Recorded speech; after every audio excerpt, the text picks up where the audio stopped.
Happy politics, and welcome to what I know is your favorite BC political podcast. I seem to be frozen on the screen. That's a good start to the show.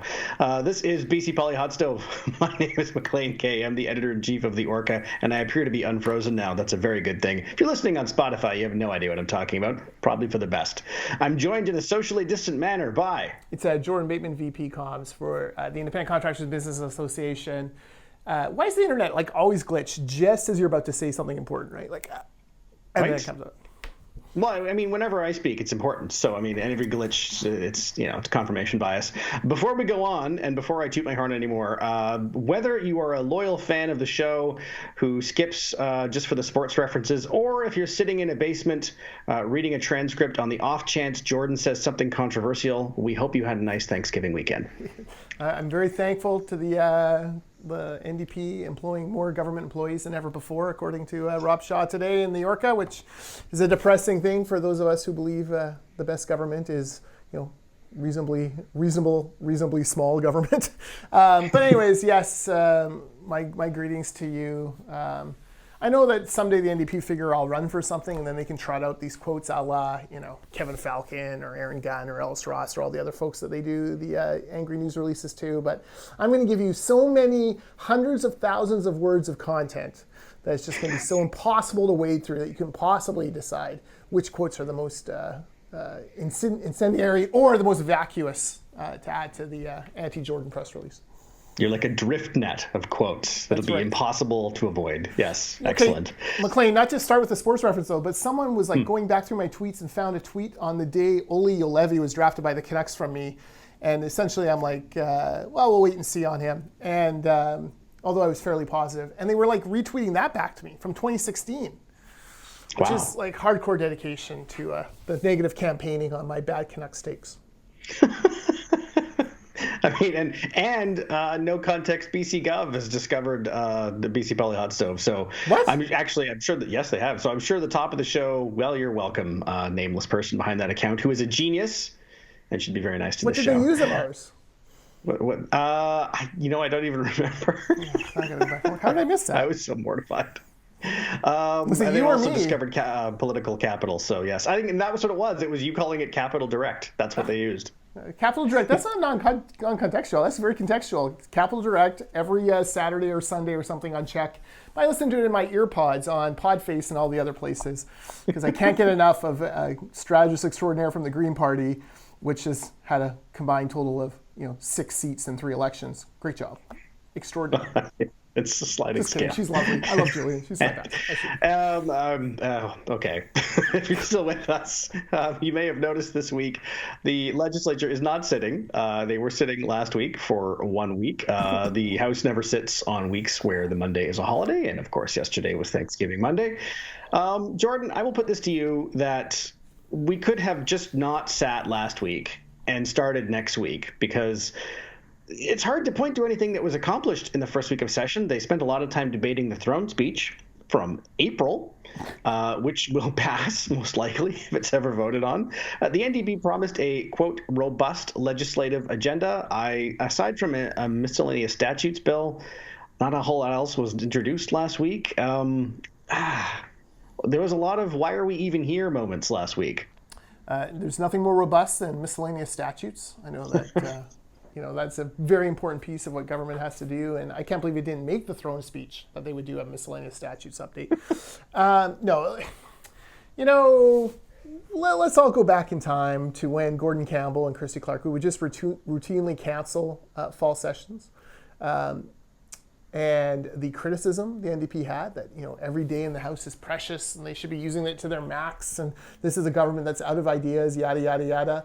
Well, now the shoe's on the other foot, and not surprisingly, the government's out of ideas, and they're not doing anything. So, I was just running through the schedule with you ahead of time because I almost can't believe it. So they sit for a week, then they're off this week, then they sit for 3 weeks, then they're off for a week, then they come back for a week. It's nonsensical. There's nothing in it. They're debating a throne speech that, is 5 months of federal election, several waves of COVID old. Yeah. It must be a little, if you're an MLA, you must feel a little bit like you're spinning your wheels there. It's a waste of time. You'd probably rather be at home in your constituency, sleeping in your own bed, but instead you're putting up with this kind of theater of the absurd. You're not even debating miscellaneous statutes amendments. You're debating the throne speech, which, as you say, is very dated now. And and your point about, for the MLAs who are far away from home, that's a point well taken. It's why I'm going to be here at 4:30 on a Tuesday talking about a throne speech from however many months ago. It's a gigantic waste of time.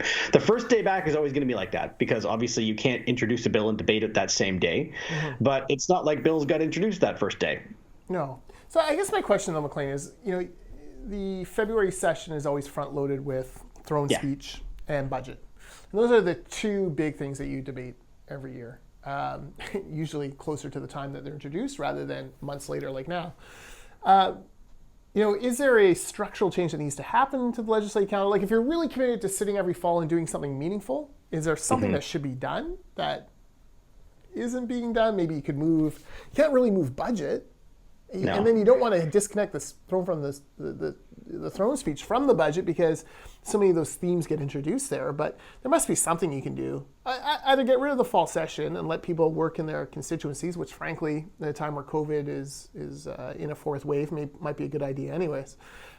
Or have something meaningful like this kind of waste of a time session. And now they're down to 4 weeks left to sit. So even if they did introduce a bill, is it going to get the proper debate through committee stage, all the readings, or will the NDP invoke closure at the very end of it to kind of jam them through? Well, spoiler alert, they will, because they have to. Because what's going to happen is, you're right, there's only however many X weeks of actual sitting left. And the bills, if there is a robust legislative agenda coming, we're not going to see it this week. We didn't see it last week. Hopefully we see it next week. But if we don't, if it's a week or two left, anything that does not pass just disappears into the ether, because it's not like the end of the spring session where you can hold stuff over to the fall. Once there's a throne speech in February, that's it. The slate is wiped clean. It is technically a new session, a new sitting of Parliament. And so, when you see closure invoked, it's almost always in the fall, because that means otherwise all that work goes to waste. And so that is almost exact. I can promise you there will be some tightening of debate, if you want to use a nice term, in the last couple of weeks of this session. Well, look, they've mismanaged their time in the first week in the House. Didn't use it to. It's like the kid who crams for the assignment late. You had all this time, you knew it was coming. It wasn't like the fall session surprised anyone. But the NDP kind of makes you wonder what their plan is, or what they're going to try to jam past the public towards the end of the session. Yeah, surely they could coordinate so that at least one of the major bills will be ready in the first week. But these things. Shirley's not going to coordinate. What's that? Sorry? You said surely they could coordinate. Shirley's not going to coordinate with them. No, she will not for free anyway. She might charge. The other thing that happened since we last spoke, Jordan, you and I, over the weekend, your predictions came true. And the BC Liberal race has a new... Well, I guess he's not an official entrant yet, and that's what we're going to talk about. Aaron Gunn has declared his intention to be a candidate. The party still has to approve him, as they do with all candidates. But let's start with his launch event, which was here in Victoria on Saturday. What did you think, and what did you think of the reaction? 75 people, I understand, in Victoria on Thanksgiving weekend. I think maybe the only candidate who actually launched in front of people. I can't think of anyone else who Almost certainly true. Given the timelines too. Yeah. So a little bit of energy. You can bet that his social media team were picking up as many videos and endorsements as possible that day, and we'll be seeing those roll out in a variety of formats over the weeks to come. Was it Rob who had the tweet about how it felt like the Canadian version of Donald Trump Jr. because of the he's young and fiery, and then he had like 3 or 4 people behind him holding signs. I thought that was kind of a clever tweet. Look, it comes down for Aaron Gunn. It comes down to, as we've said 1,000 times, can he convert his substantial social media following into $10 memberships for a BC Liberal Party that has a name that lots of those people don't trust?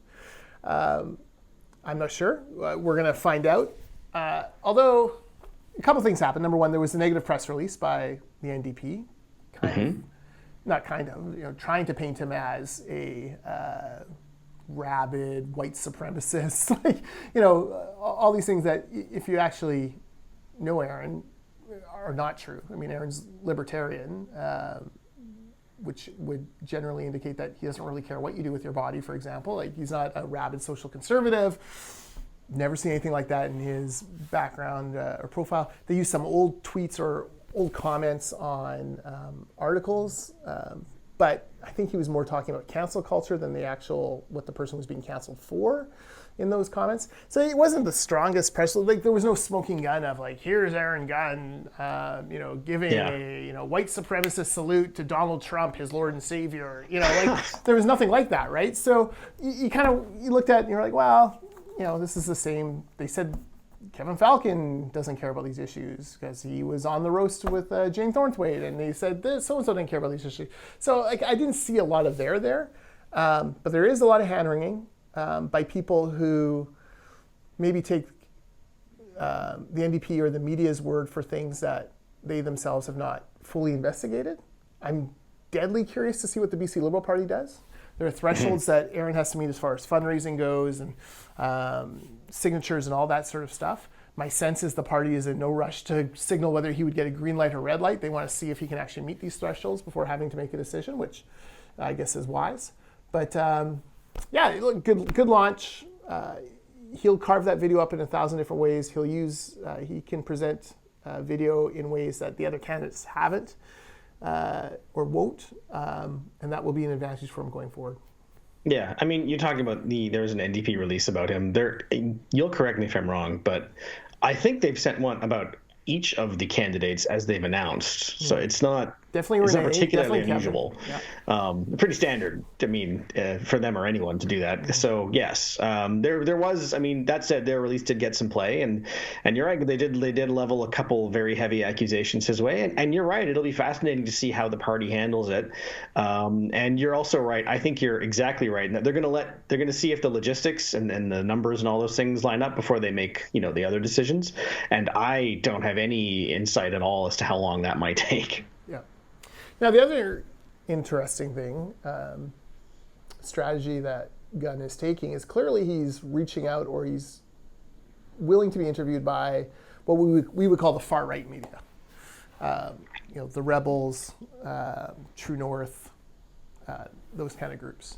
That is an important media outlet for a percentage of Canadians, whether McLean and I agree with them or not. It is. It's hard to deny. The numbers are the numbers. Yeah, it doesn't necessarily mean that Aaron is some kind of white supremacist because he's being interviewed by these outlets. They've been tagged with controversy before. It's an interesting strategy because that is an untapped group of people who may very well take out memberships in order to put someone like Aaron Gunn in. And Michael Lee and Ellis Ross and Kevin Falcon aren't reaching out to them. So I'm curious to see how that goes. They're controversial. At the Taxpayers Federation, we generally had a policy when I was there of answering every media call no matter what. There were times where certain media outlets got so radioactive that we were told to answer every media call except maybe that one. So I'm curious how that plays out with the average person. Where it won't play out well is with the mainstream media, who That's right. are more sensitive to this than anyone else. Partly because some of those groups, do very well in subscription funding, and there's not a lot of money in journalism these days. And when you see it flowing to a Rebel, for example, that bothers reporters who have seen their newsrooms cut back. It's just a fact of life. So I don't know. It's not the strategy I would take, but is it the strategy he has to take might be the question. Yeah, well, I mean, we'll see. I wish I had better insight other than you were right that he is running, and you are also right that it is everything else aside, and it's a lot, but everything else aside, it will be a fascinating experiment because you're right. What it ultimately boils down to is, can he convert a admittedly impressive social media base? And I mean, let's just call a spade, and he's got social media skills. He does. Mm-hmm. Can he convert that into not just memberships, but paid memberships, and that turn up and vote for him? I'm not aware of their precedent for this, so I mean, we're all going to be watching closely, and the party watching the closest of all. Yeah. One other thing about Aaron, I mean, he's 31, I think I read. He speaks for a different generation and to a different generation than a lot of the folks who will be covering this, and then frankly, than a lot of the folks who are signed up as BC Liberal members right now to vote in it. I wonder how that impacts a Gavin Dew, because that space that he was trying to carve out there.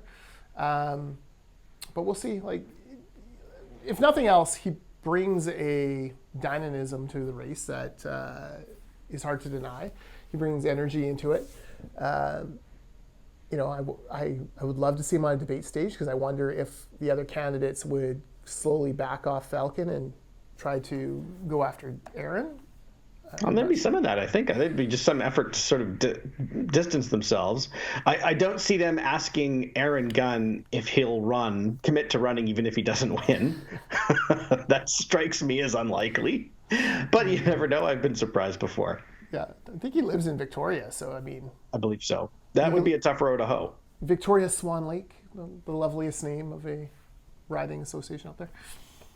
It is, and it's it's actually my riding now. I've learned recently, so yes. Stranger things have happened.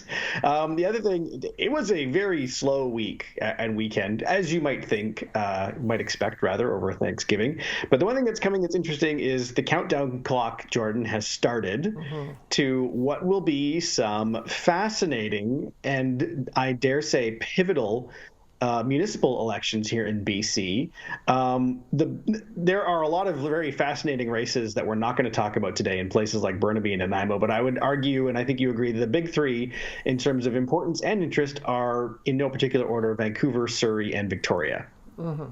I agree. So 53 weeks from now, there will be a municipal election. I believe October 24th, which is George Affleck's birthday. See? I listen to Unspun. I'm paying attention there. I don't need a NDP flunky typing out the script for Unspun. I just listen, and I retain the information. 43 communications people. Clink. Oh, you might even say you've underscored that. Well done. Yeah, underscored it very well. Okay, 53 weeks, but you're right. The big three municipalities, cities are the biggest three questions. Vancouver, yes. Surrey, Victoria. And my general feeling right now is Vancouver and Surrey are going to be held by the incumbents. And we can get to reasons why. I have no idea about Victoria, so I'm hoping you can fill me in on Lisa Helpsland, if that is going to change at all, if people are so fed up, if Adam Sterling will retire from radio and come and run for mayor and save the city of Victoria. All those important questions. But we can start with Vancouver. I don't want to talk about Vancouver too much because Unspun covers that a lot more thoroughly than I could possibly hope to. But my sense is, all of these little slates starting on both sides of the spectrum just leaves Kennedy Stewart with this nice path up the middle. He voted down the weird parking tax, which was a dumb policy for which a ton of importance was put on by the climate change. People were worried about climate change and Vancouver's contribution to it. Outsized importance was put on this parking policy. Newsflash, you could have brought in that parking policy and you weren't going to make a single dent in climate change. Like, it was not a dent in a dent. Not a dent in a dent. Like, it was nothing. It's like a thimble full of water out of a swimming pool, maybe. Like, it would not have done anything. But for them, this was like all or nothing policy. I was surprised at the vitriol on it. And clearly they felt Kennedy Stewart stabbed them in the back and possibly the front by passing or by rejecting this. But, you have you have the Marison slate, you have the Ken Sim slate, you have the MPA, you have the One City and the COPE and on the other side, you have Vision Vancouver coming out of the woodwork. So you have all these slates, which to me tells me that, Kennedy Stewart with, say, 35% of the vote will win re-election. At least that's how I would be betting today. With that many candidates, 35% would be a crushing victory. This could be, I'm not even kidding. I'm not, this is no comment on anyone involved, but I mean, I feel like this is going to be one of those races where there's going to be abysmally low turnout because it's a municipal election. And the person who wins is going to have something like 28 to probably less than 30% of the vote. I mean, it's not going to be a crushing mandate. 35% would probably be a big fat lead, to be honest. It's I lost count, to be honest, at all the various contenders and groups lining up there. It's kind of fascinating. Yeah, That's it's a mess. It's a mess. That's the only thing you can say. And God help the poor Vancouver voter who has to go in there and try to wade through these options. Just listen to Unspun. Jody will help you sort you out because she's in the same boat you are. Yeah, and if you are a BC political professional who specializes in get out the vote, my God, you can decide an election in Vancouver. Yes. Because those people are always crucial in every election, make no mistake. But when you've got a, 6-person dead heat and it's winner take all, yeah, it has never been more crucial, and I suggest that your phone is about to start ringing, as well it should. Yes. The problem is Mark Marison is one of those people, and he's actually a candidate, so he's, on the wrong side of it. What's the old saying? A candidate who has himself for a campaign manager has a fool for a candidate? Is that? It's true. Well, he doesn't have to be his campaign manager, but he might be his GOTV chair, which, I mean, these are going to be small campaigns by definition. And so, yeah, I mean, and you're right. Mark Marison is one of the best in that respect. Yeah, for sure. Now, in Surrey, Doug McCallum is the incumbent. Brenda Locke has announced that she will run for mayor against Doug McCallum. Ran on his slate, but since come to see the light of Doug McCallum's foibles, I suppose. They're no longer friends, I think is what they you're are saying. no longer friends. They've broken up. Good friends, better enemies, as Macho Man Randy Savage and Hulk Hogan once were. Yes. It's a great, that one. That's like an 80s wrestling reference. That's how old I am. So true. Locke versus McCallum. And so, full disclosure, I had lunch with Brenda Locke a couple of weeks ago. I found her to have come a long way from what I remembered in her role as an MLA back in the day. Very knowledgeable on the files of Surrey. Very clear-eyed as to her role and what's happened up till now, and then how she sees Surrey needing to progress forward. Sounds like she's putting together a very good plan and team. And if you're in the anti-McCallum camp, that should give you some hope, I think, that these things are starting to kind of coalesce. The problem is there's really two elections in Surrey, right? There is the community, the city's very large Indo-Canadian South Asian population, which votes at higher rates in turnout. They take democracy very seriously. Not everyone, but by and large, much higher turnout, much more statistically speaking. Politically aware, statistically speaking. And Doug McCallum won last time based on a lion's share of support from that community that he paired then with the non-South Asian community in Surrey. He was competitive in that race, and then that helped him to win the campaign, the race. So it's an interesting kind of thing. Brenda has to be able to, the hardest part is there's like two completely different media narratives going on. One in the South Asian media and one in the regular media, mainstream media, I guess, the English-speaking media. And in the English-speaking media, McCallum's considered a bit of, I think, of an embarrassment to Surrey. You get the sense when you read the Vancouver Sun or Province, it's never like, oh, Doug McCallum is doing great things for Surrey. It's, he wants a canal down whatever street, and he wants, he's getting run over by people and the RCMP and yada, yada. And voters hate that municipally. Voters hate to see their community embarrassed in the Vancouver press. It's a long-standing thing. It's actually what tripped McCallum up the first time against Diane Watts back 20 years ago.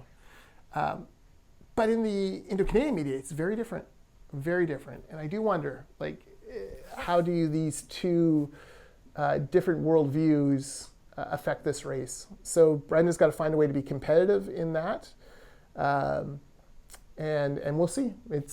But right now, I don't know. I kind of lean towards the incumbent simply because. I feel like his supporters are always quite a bit more motivated to come out. There's McCallum supporters have stuck with him for generations now. It's going to be tough. It'll be an interesting race to watch for sure. Well, in any race that pits two former colleagues against each other in an adversarial format is always going to be fascinating. There are not very many examples in Canadian politics. I mean, Lucien Bouchard. Yep. There was an Alberta election with the person who came in second in the Conservative race deciding to lead the Liberal Party against Ralph Klein. That did not turn out well for them. That might literally be it. And I'm talking about leading the party, so that'll be fascinating to watch. And just so, and I know I'm going to get a tweet about this. Good Friends, Better Enemies was actually Diesel and Shawn Michaels. I thought it was Macho Man and Hogan fighting. I mean, it was Elizabeth. The same dynamic, but the actual pay-per-view was Diesel and Shawn Michaels. It's true, and yeah, I know I just lost like half of our viewers. I don't care. It's wrestling, and it's got to be right. I will defer to your knowledge and to the great Big Daddy Cool and the Heartbreak Kid, the showstopper, the icon, the scourge of Canada. We'll never forgive him for his part in what he did to Brett. Yeah. And I know what segment just made No Context BC Cup. That's right. So that's wonderful. That's right. We could have a whole segment on that. We wanted to end with Victoria. Jack Knox just had a good piece on in the Times Colonist, I should say, about next year's election in Victoria. And I mean, it kind of all we know is that Lisa Helps isn't running again. That's really it. Yeah, she's been clear about that for some time now, but there are no declared or even unofficial candidates. Helps herself is trying to encourage one of her fellow councillors, Marianne Alto, to run. But Alto has not expressed any interest, yay or nay. So we don't know. A lot of people are saying Stephen Andrew might run. He won the most recent by-election. But that's all just suggestion. In Victoria, like almost every other municipality in BC, running for mayor is winner take all. But if you run for councillor, you just have to finish in the top 8 and you've got a job. So if you're on council, it takes a big leap of faith to run for mayor because incumbents are usually reelected to council. But if you're running for mayor, it's anyone's guess. So, I mean, there just really isn't an update right now other than we're waiting for even an unofficial candidate to emerge, but we don't even have that yet in Victoria. I would caution Stephen Andrew. We learned from the Hector Bremner experience that winning a by-election is very different than winning a general. Yes. By-elections are lower turnout. So you're get out the vote machine. It matters more if you have 500 good friends you can call on than in a general election. Yeah. And he did run for mayor in the last election, did Stephen Andrew. And he didn't, I want to say finished 3rd or 4th. So he knows firsthand what that's like. Yeah. So better to run for re-election and cement your seat, I think, and go from there. Even though I think a lot of Stephen Andrew, I think he's done a very good job on a council that is a mess. Victoria's tough, right? Because, I don't think a right-wing person can win there. I'm not even sure a center-right person can win there. A pure centrist, maybe, but it's left and leftier over there. So it'll be tough. But I didn't realize Helps wasn't running again. That does open a door, and those kind of free elections where there is no incumbent, they are few and far between at the municipal level. So when you get a chance, you need to take it. Yeah, not only no incumbent, but no sort of obvious successor or favorite. So, and actually, it'll be a fascinating election. And I think even Stephen Andrew would agree that by-election we had in Victoria was a special case. And this is no disrespect to him at all, but it really sort of crystallized on the issue of the encampments and crime. And there was a lot of anger in that by-election, and it was directed at his chief competitor for the seat, who was aligned with the Together Victoria slate. And so, yeah, we'll see. I mean, that anger has since subsided as most of the encampments have closed, but public safety is still a huge issue here in Victoria, and that part, at least, is not going anywhere. Well, it'll be interesting to watch for sure. Municipal elections, they are unique. You're right about being. Like a lot of times people are like, wow, that councillor finished at the top of the polls. And as a councillor who once did finish at the top of the polls, I can tell you it feels great. But, you do have to wake up the next day and think to yourself, okay, did I finish there because I was everyone's first choice or because I was everyone's 6th, 7th, and 8th choice? I know the answer for me, but I don't know the answer for everyone else. So, it doesn't always just translate over. Yeah. Many very popular councillors run for provincial politics, federal politics, and lose. So it is by no means a guarantee just because you pick up, in Langley, for example, 10,000 votes for Langley Township Council, that you're natural to win at the next level. In fact, more often than not, you don't. Yeah, right. And we'll see. We have a year of talking about this each and every week. Aren't you lucky, BC Poly Hot Stove fans? And all I can say is I really hope some of my favorite mayors, Laurie Ackerman, Dale Bumstead, Stewie Young, Gabby Wickstrom, exactly. I hope they are running again, and I wish them all the best of luck. And please don't abandon us. We need smart thinking, clear thinking folks in local politics, and those four especially, I think, have done a great job. Yes, I could not agree more.